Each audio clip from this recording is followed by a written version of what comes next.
Hey, sorry I'm so late getting this out. Odd weekend. Anyway,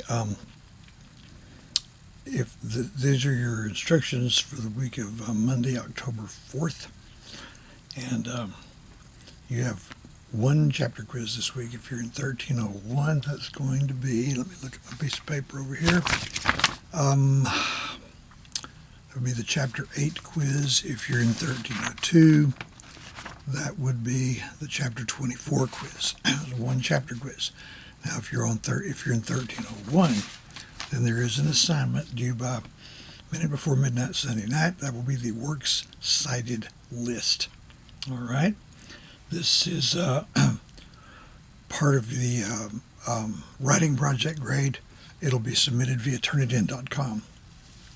So there's documents available there. I'd have to check to see exactly what. I may send out an email to everybody on what the format is. It's graded on format. It's graded on format. You're provided a list of 10 sources that you will use for writing your paper. The paper will be over the Second Great Awakening, a religious revival that swept the country in the first part of the 19th century. And you're provided the sources. So there's information on how to format those. Pay special attention to indentation. A paragraph, normally the first line is indented and the others are not. In making a notation in on a works cited list, we used to call them bibliographies. The first line is not indented and the others are. You need to put them in alphabetical order. I'm going to say single space within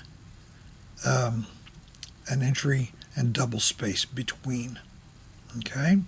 Make sure it's got your name on there. So if it were printed out, I'm looking at it, I can tell whose it is. And there are requirements about the margins and the typeface and the scale of the type and all of that kind of thing. So should be an easy grade, but show me some evidence that you check to see how these are supposed to be done. Okay. If you're in 1302, you have a similar assignment. It's not due until later on. Let me think. It's due the 17th. The one for 1301 is due on the 10th. I should have checked that out. I had them both due at the same time. Be due Sunday night. Now, turning it in. We've been using Turnitin.com for a while now, and for quite a while, for several years, there would always be 2 or 3 people who just couldn't get it to work. These were often good students. They just couldn't get it to work. We finally figured out a couple of things, okay? Warnings about using Turnitin, sort of how-to warnings. For one thing, don't try it from a smartphone.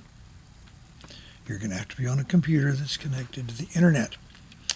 Okay, for another, it needs to be either in Word format or in PDF format. Probably Word would be better if you have access to that. If you're using a Mac and you're using Pages, it's part of their Office suite. If you're using Pages, I believe, now I use Pages myself, or I used to quite a bit, those could be saved in Word format. I forget what the word is, transform, something like that. They can be turned into Word documents, or in any event, it's easy to turn them into PDF documents. That'll be acceptable.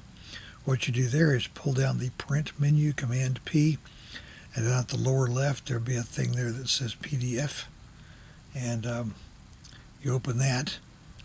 So scroll down box and say Save as PDF. Then you got it. Make sure the name is the name of the document so you can find the allergies still have not relinquished their grip. Okay. Anyway, to turn it in, you have the document ready to go, and you go to the Canvas page, to the module for this week or next week if you're in 1302, and one of the options is going to be Works Cited List Dropbox. You click on Dropbox. It takes you instantly into Turnitin. Turnitin knows who you are and what class you're in. And follow the prompts, and there you'll be. The mistake people were making before was that they were entering Turnitin.com in their search box. Yeah, that will take you into Turnitin.com. But Turnitin.com will not know who you are or whether to. What are they doing out there? They could be spraying for mosquitoes in October, maybe. Do you want to hear some heresy? Spraying for mosquitoes is strictly a feel-good operation that makes people think the government has their back. Mosquito spray is more likely to harm people, particularly older ones or vulnerable ones, than the mosquitoes. It only attacks the mosquitoes that happen to be flying around. They don't fly around this time of day. So mosquito dunks and that sort of thing to control the sources. Well, I'm off the subject. Anyway, that's going to be due by Sunday night.